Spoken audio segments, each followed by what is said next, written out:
Hello guys, वेद उपनिषद की पुस्तक में लिखा है ऐस नित्यो महिमा ब्रह्मणस्य न कर्मणा वर्धते न कल्याणे सर्वेश्वर। अर्थात उस परम ब्रह्म परमात्मा की जगतकर्ता प्रभु की महिमा सनातन से नित्य है।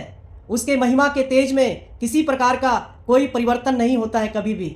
ना तो मनुष्य के सत्कर्मों से, अच्छे कर्मों से उस सनातन प्रभु परमेश्वर की महिमा के तेज में कोई बढ़ोतरी होती है, ना तो मनुष्य के बुरे कर्म से उसके तेज में कोई कमी होती है गाइस, क्योंकि परमेश्वर नित्य है, वो सनातन है, वो शाश्वत है। अगर मनुष्य के कर्मों का कोई इफेक्ट आता है, कोई असर आता है, तो उस मनुष्य के जीवन में आएगा, बट परमेश्वर पर कोई उसका प्रभाव नहीं पड़ना, क्योंकि परमेश्वर जो है ऐस सर्वेश्वर, वो सबका ईश्वर है, सारे जगत का परमेश्वर है। अगर एक व्यक्ति अपने जीवन में गलत काम करता है, झूठ पाखंड में जीवन जीता है, मुंह से गंदी गंदी गालियां बोलता है, तो इसका प्रभाव उस व्यक्ति के जीवन में आएगा। वो झूठ उसको पकड़वाएगा और उसके शब्द से लोगों के बीच में उसकी पहचान होगी। लोग कहेंगे कि ये किस किस्म का या कितना नीच किस्म का आदमी जो अपने मुंह से गंदी गंदी गालियां बोलता है। और एक व्यक्ति है जो अपने मुंह से उस परमात्मा की को महिमा मंडित करता है, ये परमात्मा का भक्ति भजन ध्यान करता है, तो लोग बोलेंगे ये भला व्यक्ति है, ये बड़ा धर्मी और ये बड़ा भक्ति करने वाला व्यक्ति है। एक व्यक्ति जो मदिरापान करता है, जो धूम्रपान करता है, तो इसका असर उस व्यक्ति के जीवन में, उसके शरीर में आएगा, न कि इसका प्रभाव परमात्मा तक जाएगा, नहीं। क्योंकि अगर कोई व्यक्ति धूम्रपान में या अन्य किसी मदिरापान में या अन्य किसी व्यसन में वो व्यक्ति पड़ा हुआ है, तो उसका असर उसके शरीर में आएगा। कुछ बीमारियां या उसके जो कॉन्सिक्वेंसेस परिणाम है, उसको उसके शरीर में उसको भुगतना पड़ेगा। लेकिन फिर भी मैं बता दूं कि परमेश्वर पापी लोगों से बहुत प्यार करता है। बाइबल में एक दृष्टांत है, एक फरीसी व्यक्ति और एक चुंगी लेने वाला व्यक्ति दोनों मंदिर में प्रार्थना करने के लिए, आराधना करने के लिए जाता है।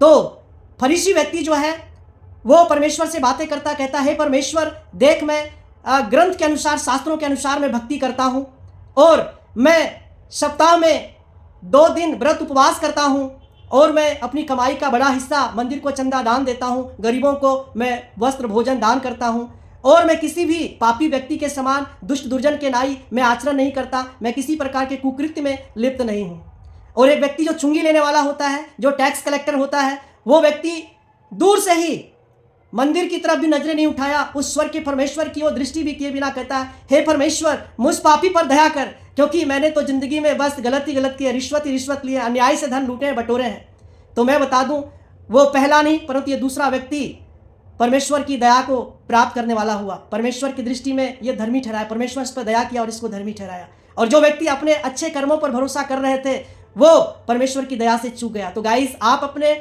बहुत अच्छे धार्मिकता के कामों पर, बहुत अच्छे अच्छे दान पुण्य पर आप भरोसा ना करें, क्योंकि परमेश्वर जो है वो पापियों से भी उतना ही प्यार करता है, बट वो एक पश्चातापी हृदय को देखता है कि उस व्यक्ति के जीवन में पश्चाताप है या नहीं, पापों से मन फिराने के लिए व्यक्ति तैयार है या नहीं। तो गाइस, आप आज ही परमेश्वर के पास आए, चाहे आप अच्छे कर्म करते हो या बुरे, उससे कोई फर्क नहीं पड़ना। आप परमेश्वर के पास पश्चाताप के साथ आए और परमेश्वर से कहें, परमेश्वर मुझ पापी पर दया कर, मेरे जीवन को बदल दे, मेरे जीवन को बदल दे। प्रभु, मैं बदलना चाहता हूं, मैं परमेश्वर अब आपके साथ जीना चाहता हूं, मैं परमेश्वर आपके बताए हुए और आपके मार्गदर्शन में, आपके गाइडेंस में, आपके इंस्ट्रक्शन में मैं अब जिंदगी को जीना चाहता हूं। Lord help me and lead me in the way of right path, in the way of prosperity, in the way of victory.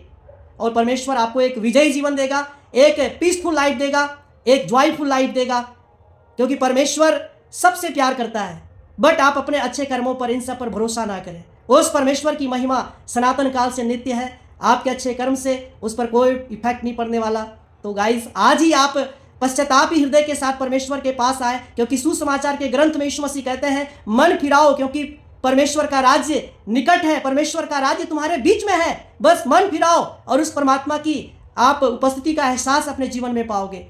जैसे ही हम मन फिराने के लिए परमेश्वर को आवाज लगाते, आह्वान करते हैं, और उस परमेश्वर का राज्य, वो ईश्वर का राज्य हमारे जीवन में, हमारी इस पृथ्वी पर आ जाता है। तो गाइस, टूटा हुआ मन परमेश्वर के योग्य बलिदान है। आज ही आप अपने पापों से पश्चाताप करें, टूट कर आप परमेश्वर के पास आ जाए, वो आपको गले से लगाने के लिए तैयार है। यदि आप किसी प्रकार के मदिरापान में, धूम्रपान में या अन्य किसी व्यसन में लिप्त हैं, तो आज ही आप पश्चाताप करके परमेश्वर के पास आ सकते हैं। आज भी वो समय, अभी भी वो समय है, आज परमेश्वर के पास। परमेश्वर आपसे प्यार करता है, वो आपको गले से लगाने के लिए तैयार है। Thank you. आप पश्चाताप करें और परमेश्वर के पास आए, परमेश्वर आपको क्षमा करेगा, नया जीवन देगा, वो सनातन और शाश्वत काल का जीवन देगा। Thank you.